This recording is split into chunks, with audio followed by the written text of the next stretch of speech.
Bismillahirrahmanirrahim. Assalamualaikum warahmatullahi wabarakatuh. Kenalkan, saya Rio Eldianson. Banyak business owner yang memang menganggap bahwa profit adalah segalanya. Padahal lebih dari itu, cash flow merupakan darah bagi dalam sebuah bisnis, yang ketika alirannya terhenti, maka berhentilah bisnis tersebut dikarenakan darahnya tidak bisa mengalir lagi. Karena itu, menjadi hal penting seorang business owner sangat memperhatikan kondisi cash flow di perusahaannya. Michael Flynn dalam teorinya di 2018 mengatakan 82% small business itu gagal dikarenakan permasalahan cash flow. Bahkan dalam manajemen cash flow, ada sebuah adagium yang memang mengatakan adalah cash is king, profit is queen. Begitu besarnya peranan cash flow dalam sebuah bisnis, sehingga siapapun pengusaha, business owner, sebuah pimpinan usaha itu tidak bisa menganggap remeh yang namanya adalah cash flow. Cash flow ketika memang bisa dikelola baik, maka dia mampu menghidupkan sebuah usaha dan bisa membuat usaha tersebut bertahan hingga jangka panjang. Jika seberapa besar pun profit yang dimiliki sebuah usaha ketika memang dia memiliki pengelolaan cash flow yang buruk, maka peluang terjadinya kebangkrutan itu sangatlah besar. Kalau kita mengacu kepada teori di keuangan, bahwasanya cash flow kita bagi menjadi 3. Yang pertama adalah cash flow operasi atau operasional. Yang kedua adalah cash flow yang memang menitik beratkan kepada bidang investasi. Yang ketiga adalah cash flow yang berhubungan dengan financing atau bisa dibilang pembiayaan ataupun urusannya dengan hutang piutang. Nah, rekan-rekan sobat keuangan, hari ini kita coba membahas bagaimana sebuah perusahaan bisa kita kelompokkan bagi-bagi berdasarkan kondisi cash flow-nya.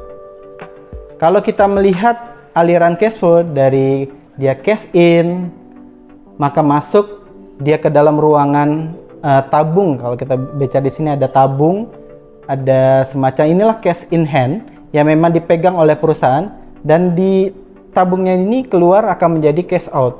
Nah, bagaimana antara cash in hand di dalam tabung dan cash out itu bisa kita kelola, bahwa cash in hand itu bisa berada, jangan sampai cash out itu terlalu besar sehingga cash in hand tersebut bisa habis atau hilang. Nah, di sini pentingnya ketika cash in hand itu sudah tidak ada, maka operasional itu bisa mati, seperti layaknya darah yang dalam tubuh seseorang ketika sudah tidak bisa mengalir, tidak bisa bergerak, maka bisa dibilang bisnis tersebut akan mati ketika memang tidak memiliki cash flow yang baik.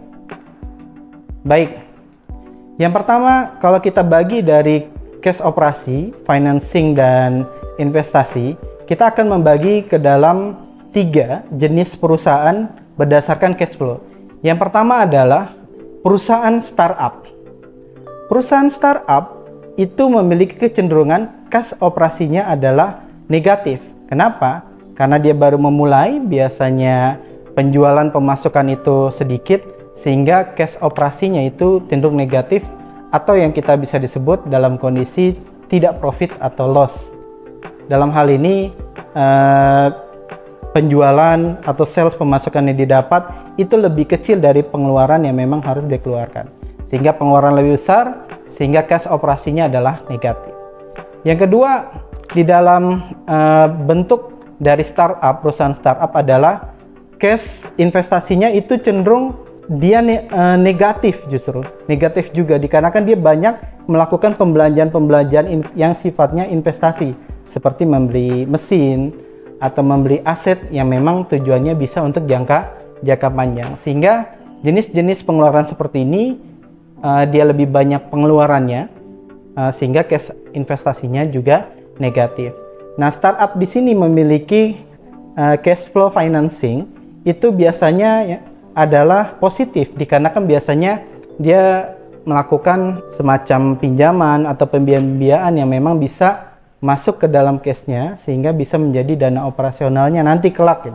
Sehingga startup ini biasanya membutuhkan dana segar ya, dalam bentuk pinjaman dan sebagainya. Jadi bentuk yang pertama dari perusahaan berdasarkan cash flow adalah perusahaan startup, yaitu dengan cash operasi yang negatif, lalu cash investasi yang negatif pula dikarenakan dia banyak berinvestasi, pengeluaran sifatnya investasi dari sisi aset dan sebagainya. Yang ketiga adalah dari sisi financing, dia cash flow-nya cenderung positif, sehingga dengan positifnya itu dia mendapatkan dana pinjaman sehingga bisa menggunakan dana tersebut untuk operasionalnya. Lalu bentuk yang kedua adalah yang kita sebut dengan growing company, yaitu adalah perusahaan-perusahaan yang sedang bertumbuh. Nah, pada sisi cash flow operasinya, pada cash flow operasionalnya, sebuah perusahaan yang sedang bertumbuh itu sejatinya memiliki cash flow operasi yang memang bersifat positif, di mana pemasukan itu harus lebih besar daripada pengeluaran operasionalnya. Sehingga perusahaan growing company ini dia sangat berbahaya sekali atau sangat dinilai buruk ketika memang memiliki cash flow operasinya negatif. Padahal disitulah harusnya dia bisa memposisikan bahwa cash flow operasional itu bisa lebih besar pemasukannya daripada pengeluaran, sehingga growing company harusnya memiliki cash flow operasi yang bersifat positif. Yang kedua adalah cash flow dari sisi investasi pada perusahaan growing company itu haruslah juga biasanya bentuknya negatif. Artinya karena dia perusahaan bertumbuh, masih banyak investasi-investasi yang memang dilakukan oleh perusahaan bertumbuh ini dengan membeli aset sehingga pengeluaran-pengeluarannya lebih banyak, tetapi memang tujuannya untuk investasi, ya pakai itu pembelian aset dan lain sebagainya yang sifatnya investasi bagi perusahaan tersebut.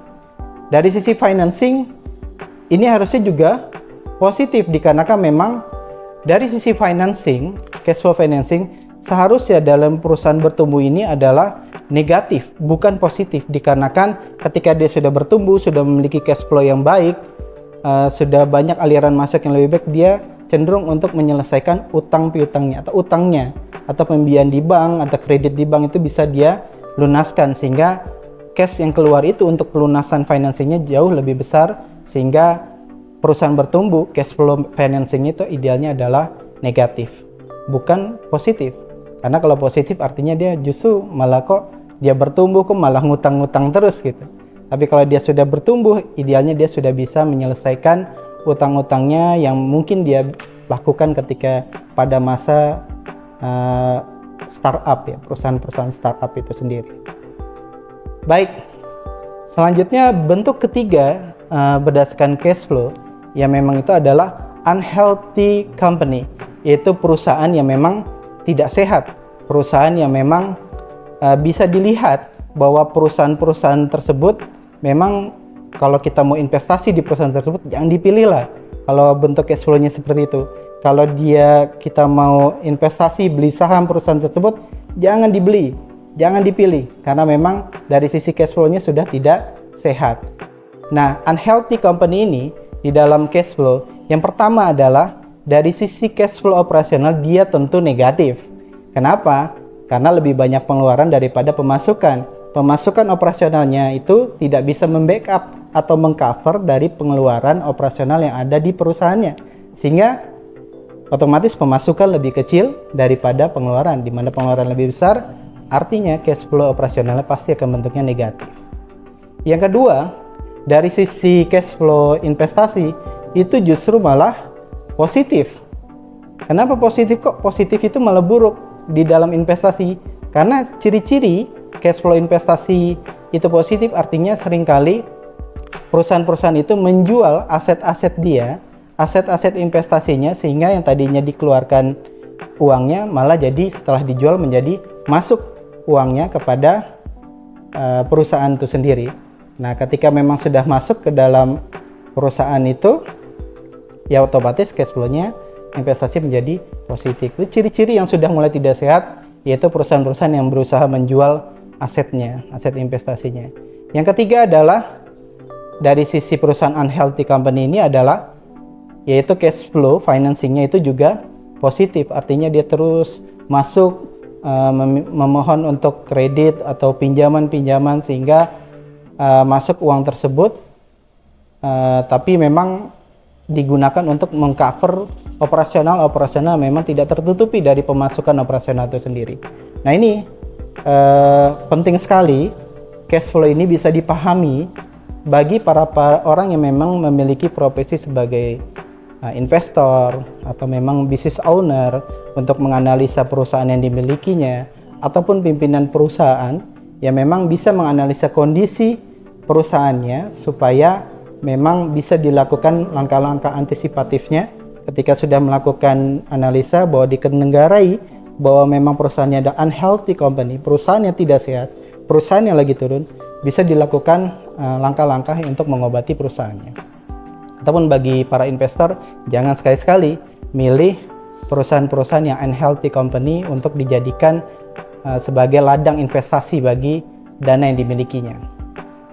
Baik, mungkin itu para business owner, para orang-orang yang tertarik pada bidang keuangan, semoga tentang pembahasan cash flow ini bisa menjadi inspirasi bagi kita bahwasanya cash flow itu tidak hanya sekedar sesederhana uang masuk dan uang keluar, tapi lebih dari itu ternyata dari cash flow itu kita bisa melihat atau menganalisa kondisi kesehatan atau kondisi dari sebuah perusahaan. Demikian dari saya Rio Eldianson, semoga bermanfaat. Assalamualaikum warahmatullahi wabarakatuh.